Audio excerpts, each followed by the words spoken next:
Today we need to review some of the basic points of the MLA format and what it means for your research projects. The first step is understanding your questions. Many of you in your day 2 tickets had some errors in what you thought was your MLA citation of your sources, and some of you asked very specific questions about what it means to do MLA formatting. Once we know what our questions are, we can work on figuring out the correct answers. The first part of this video is going to be spent showing you how I would go about searching for answers to the questions that if I was having them. And the second part is going to be more of a tutorial of how you should go about using these online resources to put your sources into MLA formatting. None of this is meant to be offensive in any way. It's supposed to be instructional. Watch it as many times as you need to, and hopefully it'll clarify the questions that you're having either today or in the future. Whenever I have a question, I always start with simple search engine, and normally looks like Google. The tricky part with any kind of online research is trying to know what information to put in that little search box. It's rarely as simple as typing it in word for word, but ironically that's usually the best way to start. Just put in word for word what your question is, and then from there you just have to evaluate your responses and be creative with rearranging the phrasing or rearranging the words, looking for synonyms, and being very, very patient.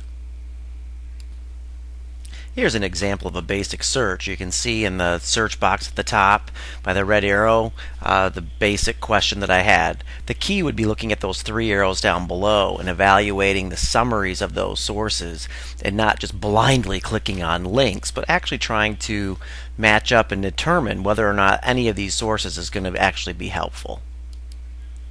Continuing with these search results, I've scrolled down toward the bottom and I'm continuing to evaluate the quality of my sources.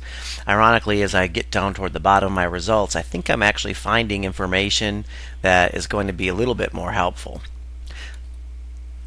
Maybe I should start over. I'm feeling like that first search was giving me a lot of background information in terms of what it is, but if my questions are more specific, I may need to change what I was searching for initially, and that might be the best way to go. Again, the key here is to be patient and just keep plugging away. By simply typing in MLA format, I was able to get a fairly comprehensive list of results, and I'm probably going to go ahead and just start right here by going with the match on the top. That's what I'm familiar with, and I know it'll be quality. The OWL website should be one that you become pretty familiar with. It's got handy lists of all different types of citations. It answers the questions, the paper formatting. It's constantly updating year after year with any changes to MLA. It really is a comprehensive website, and one that we'll expect that you can identify quite frequently. So take a minute and familiarize yourself with the OWL when you get a chance. Our purpose for being at the OWL today is to actually see what an MLA works cited page or a citation looks like. Some of you are still caught up thinking that the URL for your website is what a MLA citation is. That's not true. You can see when we look at the links over here to the left, we have all kinds of matches depending on the type of source, what we need to record to give credit where it's due. So let's look at some of these examples. Let's just find out here the basics of what would go into a works cited page. You can see here we've got all kinds of basic rules with which you should be familiar. We can also continue with this menu on the left and go to the sample works cited page and get a better feel for what they look like in their final draft form. Lots to see here at the works cited page. Don't freak out. I know it can be really overwhelming. Notice how each source is isolated based on spacing and indentation. Notice the title at the top is just basic works cited page, nothing special there. What you're really trying to see is that there is a clear, distinct pattern for what should be going into your works cited entries. Each works cited entry begins with the author's information if we have it. If we don't know the author, then we'd move to the title of the article or the page, and then from there we usually do a source information and the required dates. There's an end mark at the end. You can scroll through this whole thing. You really don't see any URLs. You'll notice that it's all in alphabetical order.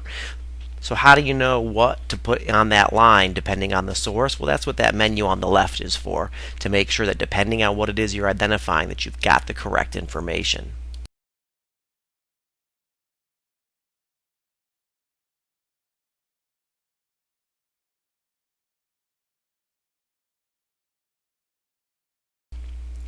Yes, there are lots of shortcuts. You're lucky, but we need to make sure that the information we're getting from the shortcuts are accurate. Not all shortcuts are going to give you the right information organized the right way. I want to show you how one shortcut, EasyBib, can generate a pretty good citation, but we still need to overlap it with what we know about MLA citation to make sure it's accurate. Of course, you may want to just type in MLA shortcuts to see what else is out there if you're not really in the mood for just easybib.com, but that's up to you. This is why I like EasyBib. You basically just cut and paste the URL of your site into this handy dandy little box. You push cite this source and you get all the information in front of you, and now you just have to edit it and you're good to go. I'm going to copy the URL from my Canadian industry source right in here, and then I'm going to search and double check and make sure that the information is accurate. As you can see, had some problems here with the automatic filling of these boxes. So what I need to do is double check and look, and okay, the source name I need to put over here, the title of the article I need to put in here, the date I need to fill in there. So there is some data entry that is involved, but it's not too tricky. As long as I have both windows open, I should be able to match the information from the source into the correct boxes on the citation. Once everything is entered and fixed, I go ahead and generate the citation. Then you can see that I can still edit if I want. I can put that citation down below and save it, and I can create my own works cited entry page. And if I'm working by myself, I can then print it from there or copy and paste it from there, and I've got it all set up for me. So, hopefully as you work with the shortcuts and you work with your background knowledge of MLA, you'll see how these two different strategies can work hand in hand, and you'll have better results. So today on your exit ticket, when you're asked to put one of your sources in MLA format, hopefully what you have looks a little bit more consistent with the expectations of somebody who is truly trying to put their information into MLA format. Thanks for paying attention. Hope you found this helpful. Let me know if you have any questions. Have a great day.